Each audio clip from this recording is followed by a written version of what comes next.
Friends, ఈ రోజు మనం ఈ వీడియోలో మిరాయ్ అనే మూవీ గురించి ఎక్స్ప్లెయిన్ చేసుకుందాం. ఎన్నో రాజ్యాలను జయించిన ఆ రాజు కళింగ యుద్ధంలో పశ్చాత్తాపానికి చెందుతాడు. తన దగ్గర ఉన్న దైవశక్తి వల్ల ఈ ప్రాబ్లం అంతా వచ్చిందని తనకు తాను రియలైజ్ అయ్యి తనలో ఉన్న దైవశక్తిని 9 గ్రంథాలుగా మారుస్తాడు. ఆ 9 గ్రంథాలని అర్హత ఉన్న యోధులకి ఇస్తాడు. అష్టసిద్ధులున్న ఆ 9 గ్రంథాలని సామర్థ్యం ఉన్న యోధులకి ఇచ్చి అమృతం ఉన్న ఆ 9వ గ్రంథాన్ని మాత్రం భవిష్యత్తును చూడగలిగే మహర్షులకి ఇచ్చాడు. వాటిని మానవ జాతి సంరక్షణకు రహస్యంగా వాడమని ఆదేశించాడు. తరతరాలుగా ఈ 9 మంది యోధులు తమ బాధ్యతలని తమ తర్వాతి తరం వారికి అప్పగిస్తూ వారి బాధ్యతలను సక్రమంగా నిర్వహిస్తూ వస్తున్నారు. ప్రపంచంతో పాటు చావుని గెలిచే జ్ఞానం ఉన్న ఆ గ్రంథాలని సొంతం చేసుకోవాలని అలెగ్జాండర్ నుండి హిట్లర్ వరకు చాలా మంది చాలా ప్రయత్నాలు చేశారు గాని వాటిని మాత్రం ఎవరూ పొందలేకపోయారు. కానీ ఈ తరంలో మాత్రం ఆ దైవ గ్రంథాలని దొబ్బేసి భవిష్యత్తును చీకటి చేయాలనే కోరికతో ఒకడు పుట్టాడు. ఫ్యూచర్ లో ఆ పుస్తకాలు సంపాదించడానికి వాడు చేయబోయే అకృత్యాలను భవిష్యత్తును ముందే చూడగల మహర్షి వారసురాలైన అంబిక ముందుగానే గ్రహిస్తుంది. ఆ 9వ గ్రంథమైన అమృతం ఈమె దగ్గరే ఉంది. మిగతా 8 పుస్తకాలు ఏ ఏ యోధుల దగ్గర ఉన్నాయో వాళ్ళకి వెంటనే మెసేజ్ పంపిస్తుంది. మీ దగ్గర ఉన్న పుస్తకాలను దొబ్బేయడానికి ఒకడు పుట్టాడని మీరు జాగ్రత్తగా ఉండాలని వార్నింగ్ ఇస్తుంది.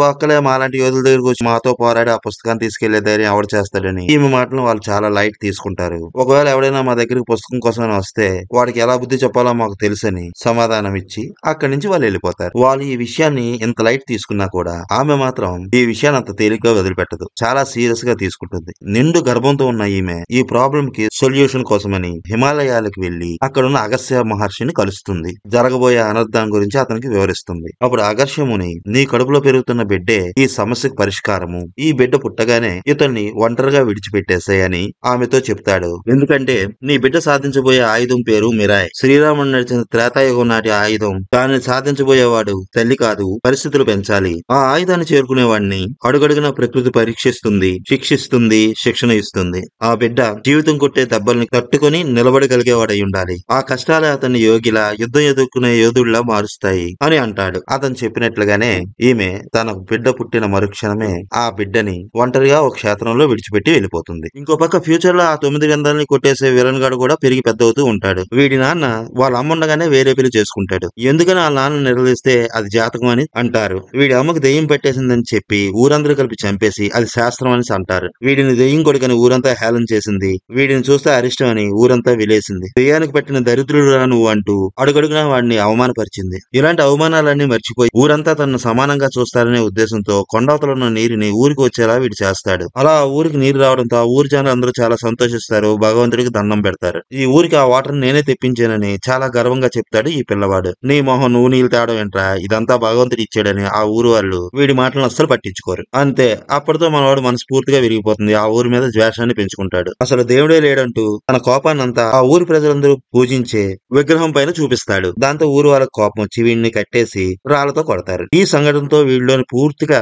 దేవుడి పట్ల ద్వేషం, ప్రజల పట్ల కోపం. అంతే, అప్పటి నుంచి ఊర్లో ఉన్న ఒక్కొక్కరిని చంపుకుంటూ పోయాడు. తర్వాత పూర్తిగా ఆ ఊరిని తగలెట్టేశాడు. ఇలా ఆ ఊరంతా తగలబడిపోతుంటే ఊరి చివరిని కూర్చొని అన్నం తింటున్న ఆ పిల్లవాడిని మంత్ర గ్రంథం ఏ యోధుడి దగ్గర ఉందో ఆ యోధుడు చూస్తాడు. అయ్యయ్యో, ఊరంతా తగలబడిపోతుంటే ఈ పిల్లవాడు ఒక్కడ మాత్రమే బ్రతికి బయటపడ్డాడు అని ఆ యోధుడు అనుకుంటాడు. ఓహో, ఇక్కడ జరిగిన విషయం నీకు ఎలా అర్థమైందా అని ఆ పిల్లవాడు లోపలే ఈ యోధుడు అమాయకత్వాన్ని నవ్వుకుంటాడు. ఇదంతా ఎలా జరిగిందని ఆ యోధుడు ఆ పిల్లవాడిని అడుగుతాడు. ఏమో నాకు తెలియదని ఆ పిల్లవాడు ఆ యోధుడికి సమాధానం చెప్తాడు. మీ వాళ్ళు ఎక్కడా అని ఆ యోధుడు ఆ పిల్లవాడిని అడుగుతాడు. ఈ పిల్లవాడు బాధగా, చాలా అమాయకంగా, దీనంగా మొహం పెట్టుకుని ఈ మంటల్లో చనిపోయారు అని చెప్తాడు. దాంతో ఈ యోధుడికి మనసు కరిగిపోతుంది. తనతో పాటు ఆ పిల్లాడిని తనుండే స్థావరానికి తీసుకుపోతాడు. తర్వాత ఆ పిల్లవాడు ఆ యోధుడి దగ్గర ఉండి మెల్లగా మంత్రాలని నేర్చుకుంటాడు. అంతేకాకుండా ఈ యోధుడి దగ్గర మంత్రశక్తి గల ఆ గ్రంథం ఉందని గ్రహిస్తాడు. తర్వాత మిగతా గ్రంథాల గురించి కూడా అప్పుడే ఈ పిల్లవాడు తెలుసుకుంటాడు. చాలా పట్టుదలతో ఆ పిల్లవాడు మంత్రశక్తిని అంతా గ్రహించిన తర్వాత తన మంత్రశక్తిని ఆ యోధుడి మీదకే ప్రయోగిస్తాడు. ఆ యోధుడు కుమారుడిని కూడా చంపేసి అతని దగ్గర ఉన్న ఆ పుస్తకాన్ని వీడు కొట్టేస్తాడు. అంతేకాకుండా తన మంత్రశక్తితో ఆ యోధుడి అనుచరులను కూడా వశీకరణ చేసుకుంటాడు. ఇదంతా గ్రహించిన అంబిక అక్కడికి చేరుకుంటుంది. తనకున్న శక్తులతో ఆ కుర్రవాడిని నిలువరిస్తుంది. తర్వాత అక్కడున్న ప్రజలందరినీ ఆ పిల్లవాడు ప్రయోగించిన వశీకరణ శక్తి నుండి విముక్తుల్ని చేస్తుంది. అందుకోసమని తన ప్రాణాలని త్యాగం చేస్తుంది. ఇక అక్కడ తన మంత్రశక్తి పనిచేయదని గ్రహించిన ఆ పిల్లవాడు ఆ గ్రంథాన్ని తీసుకొని అక్కడి నుంచి వెళ్ళిపోతాడు. అది మొదలు ఒక్కొక్క గ్రంథము ఎవరెవరి దగ్గర ఉందో తెలుసుకొని వాళ్ళపై అటాక్ చేసి వాళ్ళ దగ్గర ఉన్న పుస్తకాలను కూడా తన శక్తితో వాళ్ళ దగ్గర నుంచి తీసుకుంటాడు. ఇలా అంబిక తన పిల్లవాడిని త్యాగం చేసి దాదాపుగా 24 సంవత్సరాలు అవుతుంది. ఇంకో పక్క ఆ దుష్ట శక్తి మెల్లమెల్లగా అన్ని పుస్తకాలని సేకరిస్తుంది. ఇప్పుడు అంబికా కుమారుణ్ణి ఇక్కడ అక్కడికి తీసుకొచ్చే సమయం వస్తుంది. అందుకని అతన్ని వెతుక్కుంటూ ఒక యోగి బయలుదేరుతుంది. మొట్టమొదటిసారిగా ఆ పిల్లవాడిని అంబిక ఎక్కడ విడిచిపెట్టిందో ఆ ప్రదేశానికి వెళ్లి అతని గురించి ఆరా తీస్తుంది. అలా ఆ పిల్లవాడు ఎక్కడెక్కడైతే సంచరించాడో అన్ని ప్రదేశాలకు వెళ్లి అతని గురించి వివరాలు తెలుసుకుని చివరికి ఆ పిల్లవాడిని చేరుకుంటుంది. తర్వాత అతనికి తన శక్తి గురించి ఆమె వివరిస్తుంది. నువ్వు కడుపులో ఉన్నప్పుడు మీ అమ్మ నీకు ఏ విషయాలు చెప్పిందో అవన్నీ నీకు గుర్తు రావాలంటే నీ 2 చేతులతోని ఇలా ఓ ముద్రికను వేసి నీ చేతిని తలకు ఆనుచుకొని నీ తల్లిని తలుచుకో అని ఆ యోగిరాలు ఈ పిల్లవాడికి చెప్తుంది. ఆమె చెప్పినట్లుగానే ఇతను కూడా చేస్తాడు. అప్పుడు అతనికి ఇతడు కడుపులో ఉన్నప్పుడు తన తల్లి ఏ మాటలైతే చెప్పిందో అవన్నీ గుర్తుకొస్తూ ఉంటాయి. ఇంకో పక్క వీళ్ళని 9వ పుస్తకం అమృతం కోసం అనేసి అంబిక ఉన్న స్థావరానికి వెళ్తాడు. ఆ పుస్తకం ఎక్కడ ఉన్నది అనే విషయం ఆ యోగిరాలకు తెలిసిన విషయాన్ని తెలుసుకున్న తర్వాత తన మనుషుల్ని ఆ యోగిరాలు ఉన్న ప్లేస్ కు పంపిస్తాడు. హీరో దగ్గర ఉన్న ఆ యోగిరాల పైన విలన్ మనుషులు అటాక్ చేస్తారు. హీరో వాళ్ళని అడ్డుకుంటాడు. అలా వాళ్ళిద్దరి మధ్య కొంతసేపు ఫైట్ జరుగుతుంది. విలన్ మనుషులు హీరోని కొట్టి యోగిరాలని అక్కడి నుంచి తీసుకుపోతారు. తర్వాత కొంతసేపటికి హీరో తన తల్లిని మళ్ళీ తలుచుకుంటాడు. అతనికి తన కర్తవ్యం అర్థమవుతుంది. అప్పుడే తన ఛాతి మీదకి ఒక పుట్టుమచ్చ కూడా వస్తుంది.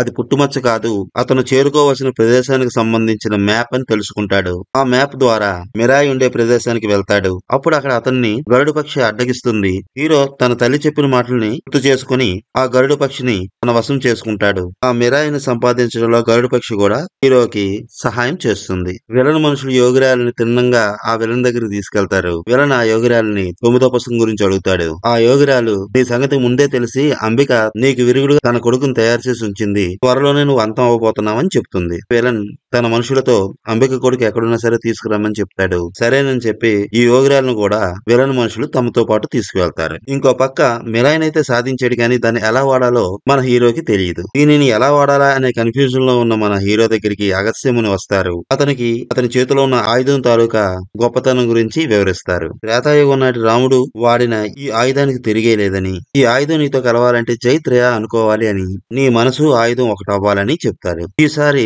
హీరో అగస్త్యముని చెప్పినట్లుగా తన ప్రయత్నం చేస్తాడు. ఇంతలో విలన్ మనుషులు అతని దగ్గరికి వస్తారు. వాళ్ళతో పోరాటం జరుగుతుంటుంది. అలా విలన్ మనుషులతో పోరాట సమయంలో హీరో ఆ ఆయుధాన్ని పట్టుకొని మనస్ఫూర్తిగా జైత్రయ అనుకుంటూ ఆ ఆయుధాన్ని వాడడం మొదలు పెడతాడు. మరుక్షణం ఆ ఆయుధం తన శక్తిని చూపిస్తుంది. ఒక్క క్షణంలో అక్కడ బీభత్సాన్ని సృష్టిస్తుంది. ఆ ఆయుధం దెబ్బకి విలన్ మనుషులు చల్లా చెదిరైపోతారు. ఆ క్షణం నుండి హీరోకి ఆ ఆయుధాన్ని ఎలా వాడాలో అర్థమవుతుంది. ఇక్కడికి వచ్చిన యోగిరాలతో కలిసి మన హీరో మంత్రశక్తి గల యోధుడి దగ్గరికి వెళ్తారు. ఆ యోధుడు ఈ విలన్ ని తన దగ్గరికి ఎలా తీసుకొచ్చింది, తన కొడుకుని చంపి అతని దగ్గర ఉన్న పుస్తకాన్ని ఆ విలన్ ఎలా పట్టుకుపోయింది, ఆ టైంలో ఇక్కడున్న జనాల్ని హీరో తల్లి అయిన అంబిక ఎలా రక్షించింది, ఆమె ప్రాణత్యాగం ఎలా చేసింది అనే విషయాల్ని పూర్తిగా వివరిస్తాడు. ఈ తల్లి దాచిన ఆ 9వ పుస్తకం ఎక్కడుందో అది నీకే తెలుస్తుంది అని దానిని కనిపెట్టమని చెబుతాడు. హీరో అతను చెప్పినట్లుగానే తన తల్లి దాచిన ఆ పుస్తకాన్ని కనుగొని తన దగ్గర ఉంచుతాడు. ఈ విషయం తెలుసుకున్న విలన్ హీరో ఉన్న చోటుకి వచ్చి